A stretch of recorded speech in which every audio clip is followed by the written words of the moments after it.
Good morning, everybody. How are you doing? I hope you're doing fine. Today's video is titled Imitation as Intimidation. Before we get into the topic, we will view the topic from the point of narcissistic abuse, but we will compare it to the more healthy equivalent to it. But first, let me share another thought of me. I believe a lot of you people might resonate with the idea of we make the experience that in one special part of our lives we are leaders. But we are not the kind of leader that is participating in a toxic competitive behavior. This means we become leaders in a way that we are convincing in everything we say and do, and thus responsibility is being handed over gradually to us.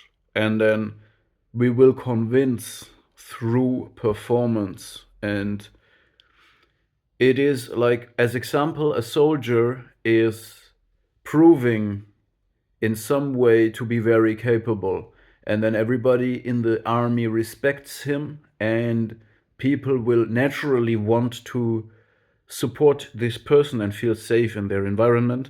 But when the soldier retires and goes as a civilian, it is perceived as a form of humiliation ritual because he will not be recognized anymore, and furthermore people will try to dim his light in some way because they feel his natural confidence. And I believe we can evolve into another kind of more general way to be like that. But this is just a new thought. I think I just framed it very roughly. I didn't really nail it right now, but we can get into that. Anyway, today's video is called Imitation as Intimidation.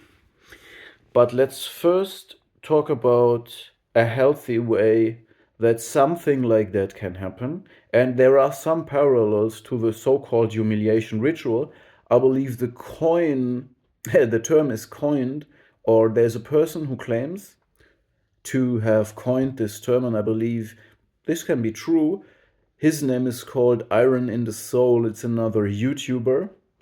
And I believe his message is a good message. He is not dividing, and he's not dividing people. He's got an inclusive mindset. He's not excluding. So I'm just saying this because he coined the term humiliation ritual. When you look at this in YouTube, you will find different content creators. Some of them, in my opinion, are toxic, but not Iron in the Soul. Anyway,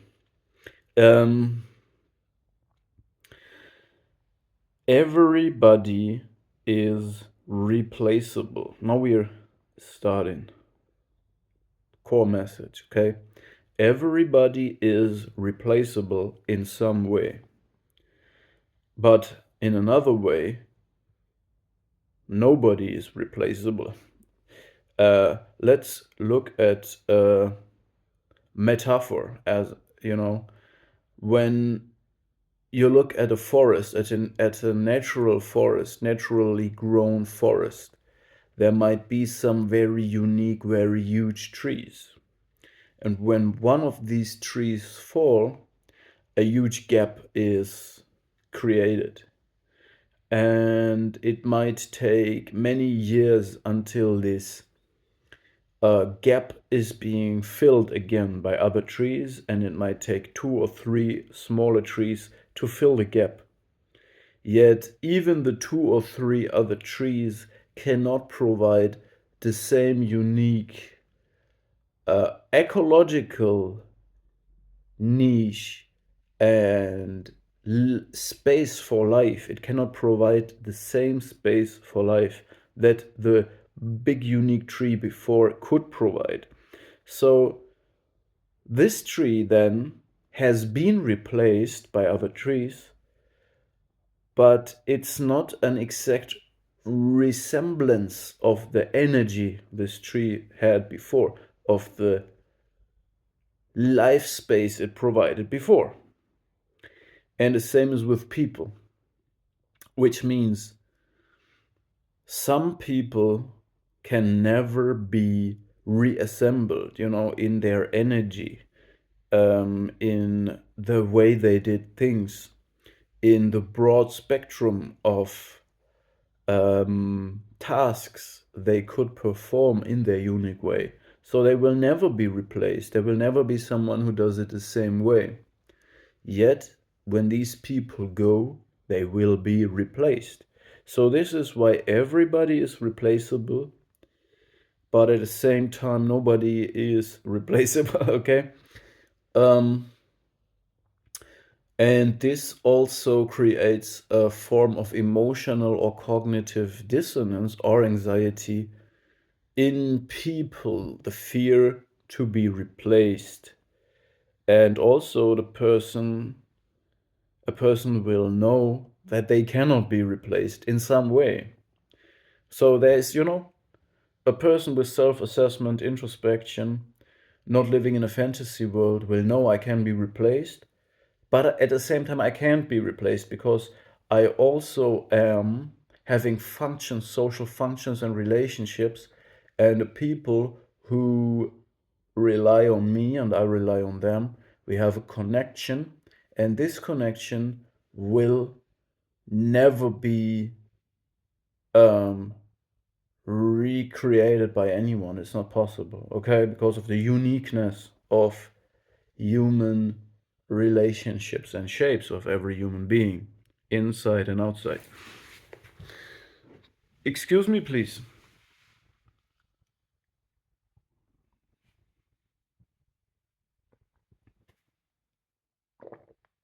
Okay. Um, Now, this was rather the perspective of looking at this replacement thing, okay? And then there is also a healthy way to truly admire people and give credit to them. This is not envy, this is not jealousy, this is respect and being inspired by someone. Yet there is individuals out there, when they perceive something like that, it turns toxic because then their grandiose sense of self feels challenged because there is a person who is truly grandiose and they cannot exist peaceful next to a person they admire because their admiration quickly turns into envy, malicious envy. Um, and of course, the process is more, there can be more details to it. Like in the beginning, there could be this kind of love bombing phase or idealization phase and some acting going on in order to camouflage this malicious intention, because it's an intention to replace a person. Then envy turns into a malicious, deep desire of a toxic person to replace another person. And this is a very insane and sick idea. We talked about that this is not possible. It's not possible to replace a person in some sense, yet delusional people believe that this is possible. And now we're already turning into the pathological side of that. So let's real quick make something sure. The healthy and normal way that somebody is replaced is that the person is not being imitated or intimidated, which means in a natural way the person leaves his or her place and another person is filling the gap with their own unique individual true identity. In a pathological way, the envious person will start to destabilize the environment of the person he or she admires, because these people are highly competitive, yet they can't compete. So they don't compete with the person because they can't. Thus, they have to destabilize the environment. And by this, slowly but surely, um, the event of this person falling, the event of this person having to save themselves to change the environment will be kind of plotted. So they're plotting on the person that this will happen. And then when the person goes, this maliciously envious individual will arise as a savior. So when we look at the roles of the Karpman's trauma triangle, we see someone taking the role of an abuser or persecutor, but camouflaging themselves as a victim. This is the plotting phase where a person is admiring and envying a person. They will officially show as a victim, as someone who is just taking shelter in the provided shadow and peace of this other person they admire, so they play victim. But then they become an abuser because they start to destabilize the social environment around the person. And then when this person when the plotting, invasive behavior, when the invasion works, the person goes away. The victim that was truly evolving into abuser, persecutor, will then switch into the savior that saves the whole situation, because this artificial emergency situation is so sad and terrible what happened. But look, there is this great savior jumping into this gap and saving everybody around them. Isn't that great? So now we see the pathological side of it, and the person that has been destabilized and admired and discarded because of their quality will then, of course, it will be disoriented or puzzled by this, because it makes no sense from the point of view of a healthy person. All right, because more often than not, this person that has been replaced, discarded, has enabled the other person that initial role was victim. Okay, so you help the victim, and the victim becomes the persecutor and the savior. Okay, and it's puzzling if the hand that you were the hand that fed a hungry street dog, and then a street dog bites your hand. This is just makes no sense, but this is pathological, malicious envy. Now, what then is even more puzzling and disorienting, and it goes to really jeopardizing you, is when the person then imitates you, and they can't ever authentically imitate you. They have this fantasy, and this is also a pathological part. I will get into detail. But this is really completely confusing when you see someone trying to imitate you as a form of a ridiculous, caricatured clown version, And they do this in a serious way, like a child playing, serious, but it looks delusional, crazy, insane, okay? And the background of this is that a person that has no identity core, and these people, or most of the time, always coming from another destructive cycle. Their lives, their biography, are a repetition of destructive, repeating infinite cycles. And when they come from a destructive cycle, they want to leave behind who they are and what they have done. This means they crave a new identity, and what they see, they want to imitate. And why did they initially admire you and envy you? Because you are that identity that they need. And this means they have to imitate this what they saw, but again, they just have a snapshot and just they think they figured you out, they studied you, but it's not you. What they have introjected, what they have snapshotted of you is not you. It's their delusion. They are completely in their psychotic mindset. Yet it, it's kind of, it all caters to their need. They have the need to have a shared fantasy and a grandiose, fabricated, delusional sense of self.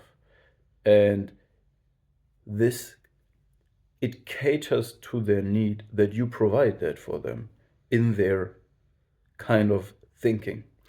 All right.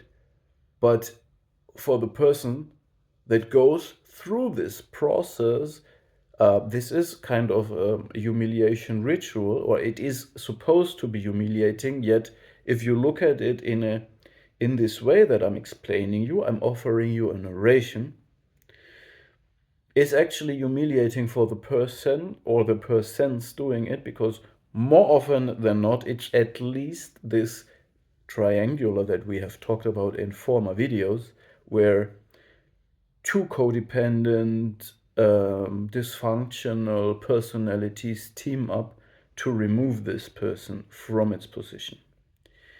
It's humiliating for them if you look at it this way. Yet it is done to switch the narration to you are humiliated, okay? It does not work when you see the truth, but for them it works. And this is then the shared fantasy that remains. The shared fantasy that remains is you have been humiliated, you have been replaced, and it caters to the pathological needs of everyone. Because remember, when it's true that this is this triangulation thing happening, there will be persons who needed to discard you for your qualities. They need a replacement. A person needs a new identity. The person gets the new identity, and the other person gets a replacement for you in the person trying to reassemble you. It sounds weird, crazy, insane, sick, and unhealthy. That is what it is. But it caters to the need of all of them, okay? Yet it's delusional, it's a fantasy defense, and it's not reality.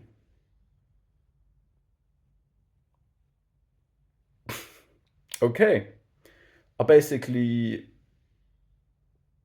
transmitted the message the way I wanted, I think. And this what I just described is imitation as intimidation, and it really is an intimate space that has been infiltrated into your private sphere, and you might perceive it as an existential threat because it will be accompanied not only by this triangulation, not only by a shared fantasy of you being replaced by a person that tries to mimic you and another person that buys this delusion, and they create this shared fantasy. So they have this external validation of a false narrative, but as well a coercive control emanating or growing, metastasizing around this whole narrative to support it. So other people will be drawn into this false narration, and you need a strong sense of self and identity core to not be influenced and speak your truth. And here we are, right? All right. Now, I hope I could shed light into the darkness and the emptiness of the personality of people engaging in these infinite repeating circles of destabilizing other people, trying to replace them, trying to mimic them. And when this shared fantasy has been used out, because what they do is consuming, they don't generate, they need the next thing to happen and the next thing to happen and the next thing to happen. What they do is they run away from themselves. These people, when they look in the mirror, when they truly be confronted and isolated from all codependents that externally validate and regulate them, they get depressive and suicidal. That being said, stay safe out there. I hope you're doing good. And nobody can take your core identity. I am the living proof, just as you are.